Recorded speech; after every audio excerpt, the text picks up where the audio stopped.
आपका बच्चा दिखने में बड़ा सेहतमंद लगता है। उसके जिस्म, उसके हाथ-पाँव सब कुछ ज़बरदस्त लगते हैं, उसकी ग्रोथ अच्छी लगती है। लेकिन अभी तक डेढ़ 2 साल का हो गया है, बच्चे ने सर को प्रॉपर वे से सँभालना शुरू नहीं किया। उसको किसी साइड पे खड़ा करते हैं तो वो एक साइड को लुढ़क जाता है।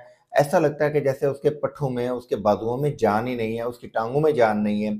अगर सहारे के साथ खड़ा भी किया जाता है तो टाँगें काँपना शुरू कर देती हैं। बज़ाहिर टाँगें देखने में बड़ी ज़बरदस्त लगती हैं, उनकी ग्रोथ बहुत अच्छी है, कहीं पे कोई कमज़ोरी फ़ील नहीं होती।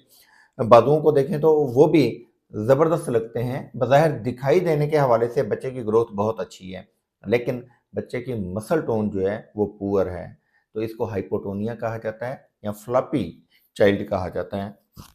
बहुत सारे ऐसे बच्चे जिनमें ब्रेन के अंदर नर्वस कोऑर्डिनेशन जो है वो मसल्स तक सही तौर पे नहीं हो पाता, ब्रेन स्टेम जो है वो वीक हो जाती है या फिर जो मोटर न्यूरॉन्स हैं वो प्रॉपर वे से काम नहीं करते तो इस तरह की कैफियत डेवलप हो जाती है। ऐसी सूरत में बच्चे की ग्रोथ देखने में तो बहुत अच्छी होती है लेकिन बच्चे के मसल टोन पुअर होती है, बच्चे के हाथों में, पाँव में, टाँगों में जान नहीं होती। वो अपने ही वज़न को सँभाल नहीं पाता। हत्ता कि अगर आप उसको बिठाते हैं तो वो अपनी गर्दन को भी नहीं सँभाल पाता, कभी इस तरफ को गर्दन लुढ़क जाती है, कभी इस तरफ को या कभी इस तरफ को या फिर ऐसे।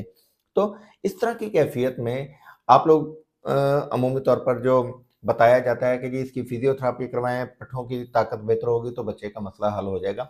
लेकिन याद रखिए जब तक ब्रेन सेल और मोटर न्यूरॉन्स की सप्लाई बेहतर नहीं होगी, उनके अंदर ताकत नहीं आएगी, आपका बच्चा ठीक नहीं होगा। मसला असाब का है। असाब जो हैं वो आपके पट्ठों को या पूरे जिस्म को कंट्रोल कर रहे हैं।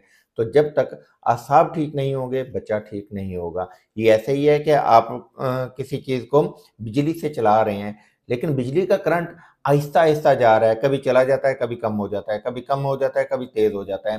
तो ऐसी सूरत में बच्चे के अंदर भी इसी तरह के जो यूँ समझ लीजिए मोटर न्यूरॉन्स का काम है, वो कमज़ोर होता है। चीज़ चल रही है 220 वोल्ट पर, लेकिन करंट आ रहा है 110 वोल्ट, तो चीज़ कैसे चलेगी? सेम विद योर चाइल्ड कि जब बच्चे को जितनी एनर्जी चाहिए, जितना करंट चाहिए, जितना न्यूरॉन्स की तरफ से बूस्ट चाहिए, जब वो नहीं मिल पाता तो बच्चे के पट्टे जो हैं उस प्रॉपर वे से कोऑर्डिनेट नहीं कर पाते, वो मैच्योर नहीं हो पाते और बच्चा आपका हाइपोटोनिया का शिकार हो जाता है। तो इसके लिए होम्योपैथी में हम जो इलाज मुआवजा देते हैं, वो आपके बच्चे के नर्वस सिस्टम को एम्पावर करता है, बच्चे की ब्रेन स्टेम को एम्पावर करता है, मोटर नर्व के ऊपर या मोटर न्यूरॉन्स को एम्पावर करता है और आपका बच्चा चंद महीनों के इलाज से यानी कि कम से कम 6 महीने से 1 साल के इलाज से मुकम्मल तौर पर शिफा-याब हो जाता है।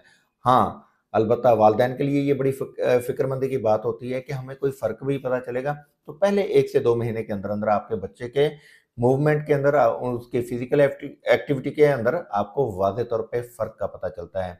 इलाज मुआवजा के लिए गूगल पर सर्च कीजिए अनवार होम्योपैथिक क्लिनिक मुल्तान या हमारी वेबसाइट विज़िट करें drAnwarHomeo.com